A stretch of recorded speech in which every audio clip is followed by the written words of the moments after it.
अस्सलाम वालेकुम everyone, welcome to Ayesha medical education.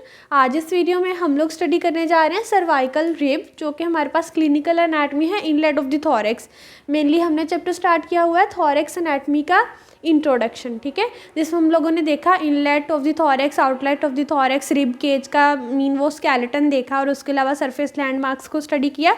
But आज हम देखने जा रहे हैं मेनली सर्वाइकल रिब को, जो कि इनलेट ऑफ द थॉरेक्स की क्लिनिकल एनाटमी है, ठीक है।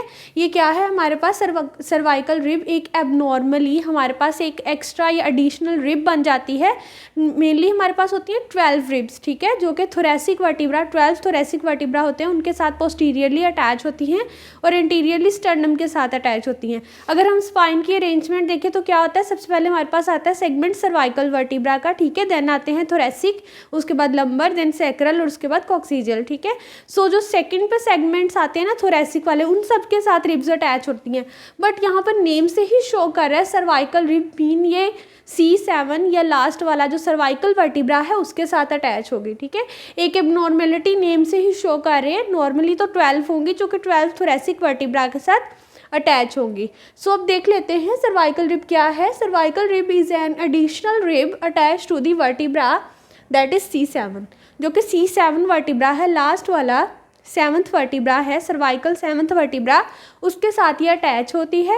और ये किन में प्रेजेंट होती है, it occurs in 0.5% of the subjects, mean 1% का भी हाफ कर दें, मीन 1/2, 0.5%, मीन काफ़ी कम लोग हैं, रेयर पर्सन हैं जिनके अंदर ये प्रेजेंट होती है। 0.5% है उसकी रेशियो अगर देखें तो, ठीक है। प्रेजेंट पार्शली और may be a complete rib, ये कैसी होती है हमारे पास, या तो पार्शली भी हो सकती है, मीन वेल डेवलप नहीं होती, उसके अलावा कम्प्लीटली भी हो सकती है, या तो एक फाइब्रस टिश्यू का बैंड भी हो सकता है, या बोन की भी बनी हो सकती है, ठीक है।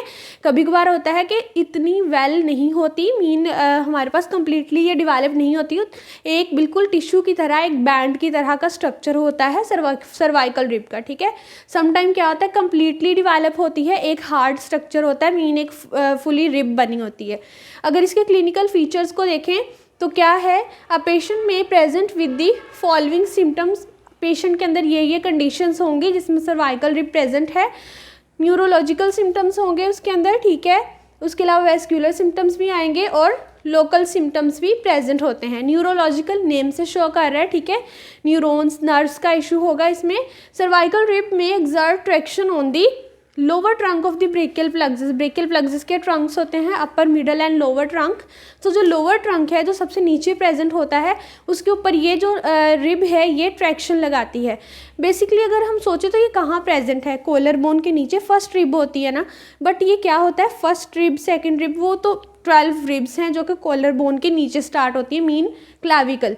बट ये कहाँ होती है, क्लैविकल के भी ऊपर प्रेजेंट होती है, यहाँ पर मीन जो कॉलर बोन है उसके ऊपर भी एक एडिशनल रिब होगी। तो खुद सोचेंगे रूट ऑफ नेक में कितनी डिस्टर्बेंस होगी, ना तो हम ठीक से मूवमेंट कर पाएंगे, उसके अलावा एक कंटिन्यूस ट्रैक्शन और पेन और एक प्रेशर सा एक्सर्ट होता रहेगा कंटिन्यूसली इस रीजन में। सो ये क्या करती है, ये कॉलर बोन के ऊपर प्रेजेंट रिब क्या करती है, ये ब्रेकियल प्लग्स का जो लोअर ट्रंक है उसके ऊपर कंटिन्यूसली ट्रैक्शन लगाती है, जिसकी वजह से क्या होता है, due to which the person complains of paraesthesia और the abnormal sensation along the ulnar border of the forearm and wasting of the small muscles of the hand. अब ये सारे सिम्टम्स हमें समझ आ जाते हैं लोअर ट्रंक से।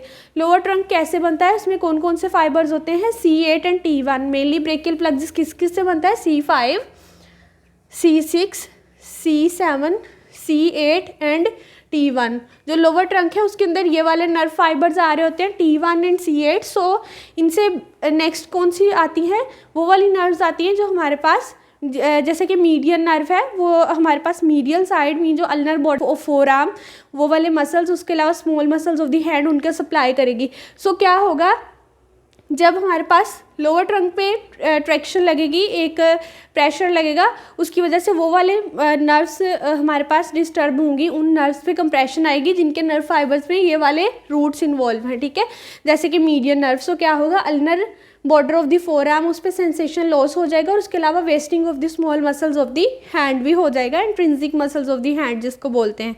वेस्टिंग मीन हैंड की वेस्टिंग स्टार्ट हो जाएगी, स्ट्रक्चर जो है मसल्स की एट्रोफी स्टार्ट हो जाएगी। वेस्क्यूलर सिम्टम्स में देखें तो क्या है कि vascular changes occur In this vascular changes occur due to the compression of the arteries, that is the subclavian artery. हमें पता है कि इस रीजन में कौन सी आर्टरी है, subclavian artery, next to axillary artery बनती है और फिर brachial artery, then radial and ulnar artery, और वो हमारे हैंड्स को और फोरआर्म को सप्लाई करती हैं. सो क्या होगा, वेस्क्यूलर चेंजेस इस रीजन में सबसे ऊपर कौन सी है, सबक्लेवियन आर्टरी. जब उस पर कंप्रेशन लगेगी तो पूरा का पूरा अपर लिम्ब भी इफेक्ट हो सकता है, ठीक है.